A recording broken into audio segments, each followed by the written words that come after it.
सो ये guys welcome back to my channel. और आज का ये वीडियो काफ़ी इंपॉर्टेंट होने वाला है क्योंकि आज हम बात करने वाले ऐसे टॉप 25 जीके जो पेपर में पूछे जा चुके हैं और आगे भी होने वाले गवर्नमेंट एग्ज़ाम में ये क्वेश्चन आ सकते हैं।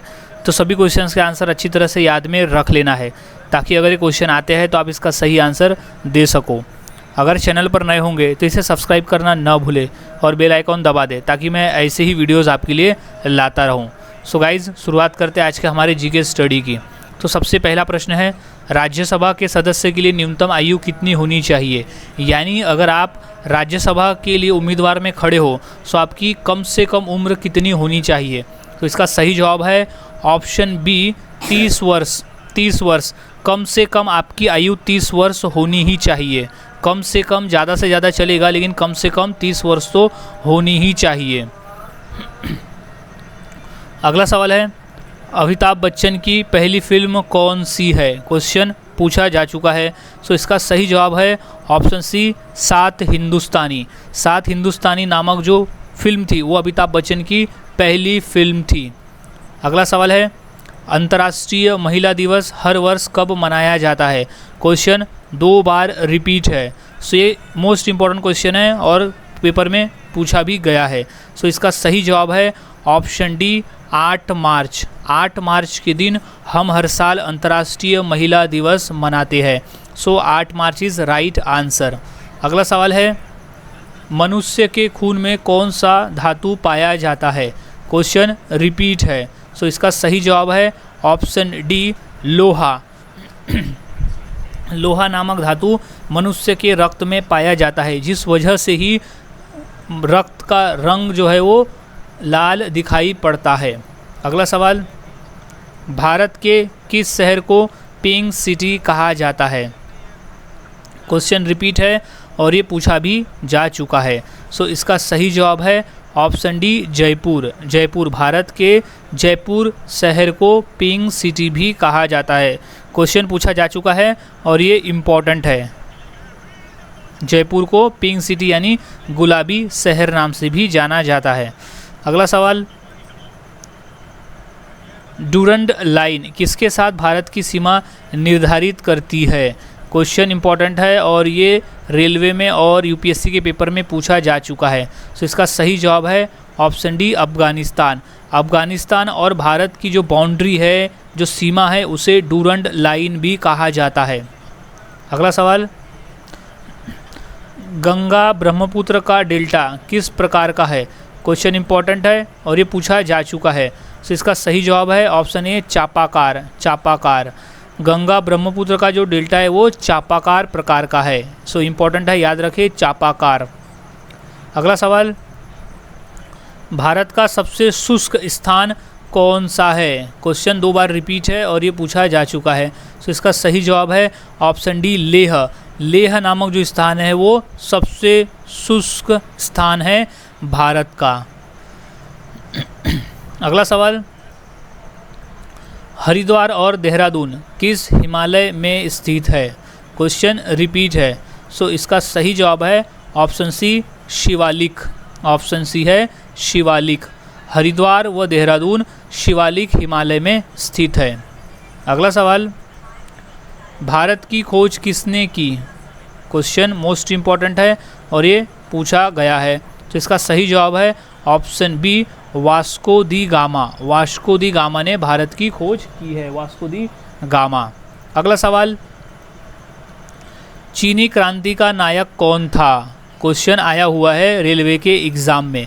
सो इसका सही जवाब है ऑप्शन बी सुनियात सेन। सुनियात सेन जो था वो चीनी क्रांति का नायक था, सुनियात सेन। अगला सवाल, किस वेद को भारतीय संगीत का मूल कहा जाता है? क्वेश्चन इंपॉर्टेंट है और ये पूछा जा चुका है। सो इसका सही जवाब है ऑप्शन डी सामवेद। सामवेद को भारतीय संगीत का मूल भी कहा जाता है। सो इम्पॉर्टेंट है, याद में रख ले। अगला सवाल है, भगवान बुद्ध ने अपना पहला उपदेश कहाँ दिया था? क्वेश्चन इंपॉर्टेंट है और ये पूछा गया है। सो इसका सही जवाब है ऑप्शन डी सारनाथ। सारनाथ, भगवान बुद्ध ने अपना पहला उपदेश दिया था सारनाथ में। सो राइट आंसर इज सारनाथ। अगला सवाल, हड़प्पा नगर की खोज किसने की थी? क्वेश्चन यूपीएससी में और रेलवे में आया हुआ है। तो इसका सही जवाब है ऑप्शन बी, दयाराम साहनी। दयाराम साहनी, हड़प्पा नगर की खोज की थी दयाराम साहनी ने। अगला सवाल, खानवा का युद्ध में बाबर ने किसके साथ लड़ा था? यानी खानवा का युद्ध हुआ था तो बाबर और किसकी लड़ाई हुई थी? सो इसका सही जवाब है ऑप्शन सी, राणा सांगा। राणा सांगा और बाबर के बीच खानवा का युद्ध हुआ था। क्वेश्चन इंपॉर्टेंट है, सो इसे अच्छी तरह से याद में रख ले। अगला सवाल है, किस मुगल शासक को जिंदा पीर कहा जाता है? क्वेश्चन आया हुआ है रेलवे के एग्ज़ाम में। सो इसका सही जवाब है ऑप्शन सी, औरंगजेब। औरंगजेब को जिंदा पीर भी कहा जाता है, जिंदा पीर। अगला सवाल है, छत्रपति शिवाजी महाराज का राज्याभिषेक कहाँ हुआ था? क्वेश्चन इंपॉर्टेंट है और ये क्वेश्चन पूछा जा चुका है। सो इसका सही जवाब है ऑप्शन बी, रायगढ़ में। रायगढ़, शिवाजी महाराज का राज्याभिषेक हुआ था रायगढ़ में, याद रखिए रायगढ़। अगला सवाल है, मुगल साम्राज्य का संस्थापक कौन था? क्वेश्चन इंपॉर्टेंट है और ये आया हुआ है। सो इसका सही जवाब है ऑप्शन बी, बाबर। बाबर जो था वो मुगल साम्राज्य का संस्थापक था, बाबर। अगला सवाल है, सौरमंडल के किस ग्रह को लाल ग्रह कहा जाता है? तो इसका सही जवाब है ऑप्शन डी, मंगल। मंगल ग्रह को सौरमंडल का लाल ग्रह भी कहा जाता है क्योंकि अंतरिक्ष पे दिखाई लाल कलर का दिखाई पड़ता है। जब हम इसे देखते हैं तो ये लाल कलर का दिखाई पड़ता है, इसलिए इसे हम लाल ग्रह भी कहते हैं। अगला सवाल है,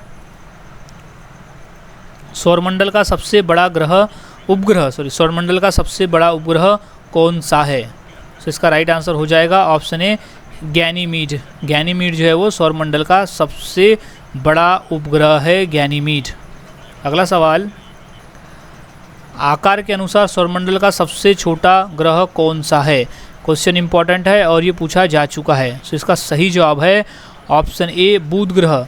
बुध ग्रह जो है वो आकार के अनुसार सौरमंडल का सबसे छोटा ग्रह है, सबसे छोटा ग्रह है बुध ग्रह। अगला सवाल, खेड़ा सत्याग्रह का नेतृत्व किसने किया था?